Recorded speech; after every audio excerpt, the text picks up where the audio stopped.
When's the last time you said yes to something when everything in your body was telling you to say no? You said it to your boss, a peer, some project that wasn't even yours. And because the yes felt easier than the conversation. Here's the problem. Every yes you give is a no to something else. And usually it's a no to the work that mattered more. So you get busier, and busy starts to feel like proof that you're working hard, but the results don't come. Maybe some of those daily tasks, but not where you want to get going to. The important work slides. And eventually you let down the very people you were trying to please. I've spent 25 years in manufacturing and now a decade of coaching and speaking. And we are drowning in our own yeses. Today, I'll show you how to say no without burning the relationship, even when it's your boss asking. But it's a trap, right?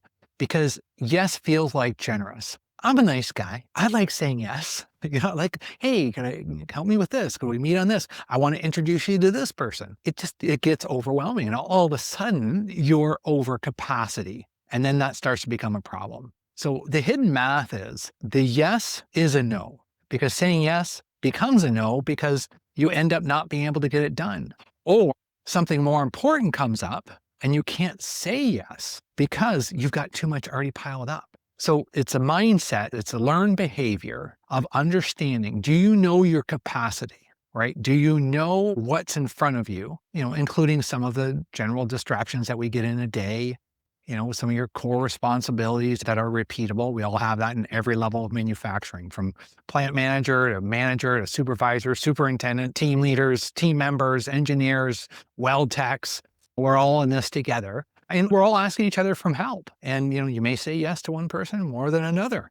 But really, it should come down to, do you have the capacity to do that? So sometimes before even saying a yes, it's just like taking a pause, saying, okay, maybe you can come back with a question of, hey, so what does that look like? Maybe we need to do some clarification at that point. That's where we start the conversation. A lot of times we have a fear of the conversation, especially if it could be our boss, right? Or it could be just someone that we like and we want to help. So we run into this situation. It could be delegation, right? Where it's like, hey, you just need to do this. Trevor, I don't have a choice. It's just delegated down to me. Well, here's where I want you to think about a reframe. So when you do get asked for help, even if it comes from your boss, you can just say, I want to help. Here's what I'd have to move. So if we're going to say yes to something, we just might need to say no to something else. And it's just having that conversation. And it's just understanding that we can't just say, make it happen, right? Because it doesn't work that way. There is a meter that we all have in this manufacturing industry. We don't want people working 16 hours a day, right? We want to be productive, not necessarily busy. Because busy is just we're jumping around from task to task and we have lots going on and we're responding to the day. But as I said at the opening of this podcast, is that we miss the important. It's the urgent versus important. And there are often going to be more requests, right? So how do we keep that up? So you could even just write this down, take it out of the transcript. I want to help with that. I'm not sure how to fit it in right now. Here's what I'd have to move to make room. Here are a couple options. So depending on who that person is, they might just say, well, those things don't matter to me, so just do my stuff. But then, okay, so if I'm going to move this, then I need to talk to the person that I committed to do this, right? Because now all of a sudden, when we do this reframe and we step back, we're not saying no. We're just saying we need to discuss it. And when we get into the habit of, even if it's you, if you're the one that's delegating the task, you can say, hey, this is help we need. I'm wondering if you could help out. What does that mean to you? If I needed it by tomorrow, what would you have to put to the side? If you could get it done tomorrow, what would you need? I think we're afraid to hear no. So we don't have the conversation. We just try to get the agreement as fast as we can and then just let them figure it out. But we're in this together, and that's not world-class manufacturing. That's not manufacturing greatness. So we're showing up with, and if you've been on the show, you can probably hear it every episode, curiosity, right? I'm curious if you'd be willing to help with this, and what would that mean to you?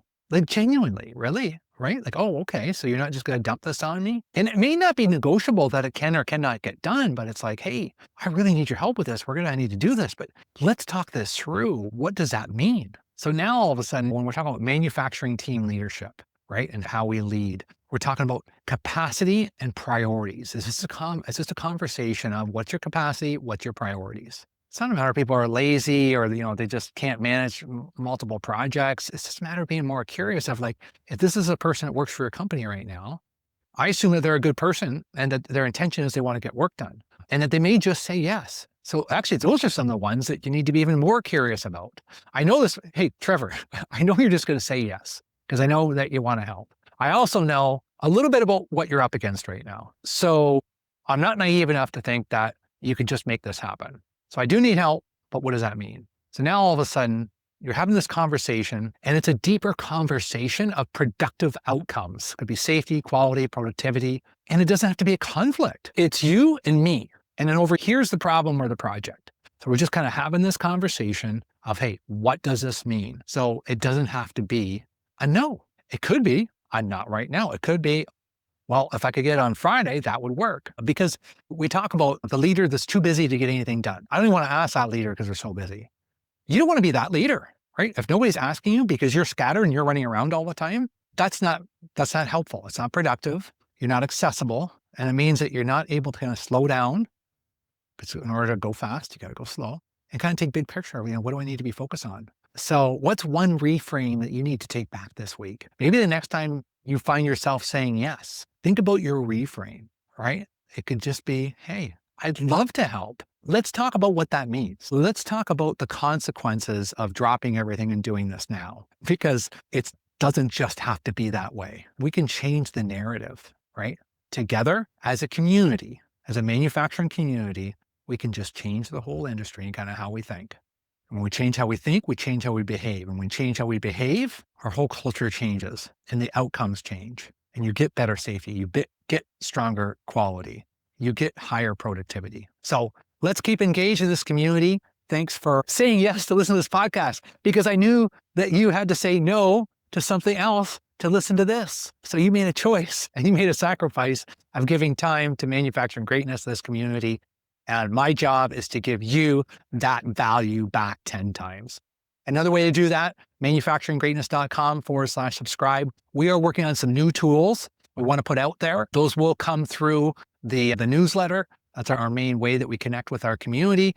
We're going to look at different ways to embrace this community more and bring you all together, all leading up to the May 11th, 2027 Manufacturing Greatness book launch. You can download those 10 questions. Maybe some of those will help when you're having that deeper dialogue about not what you're saying no to, but just a conversation about not yes yet. At the end of the day, let's just stay curious, and we'll see you next time.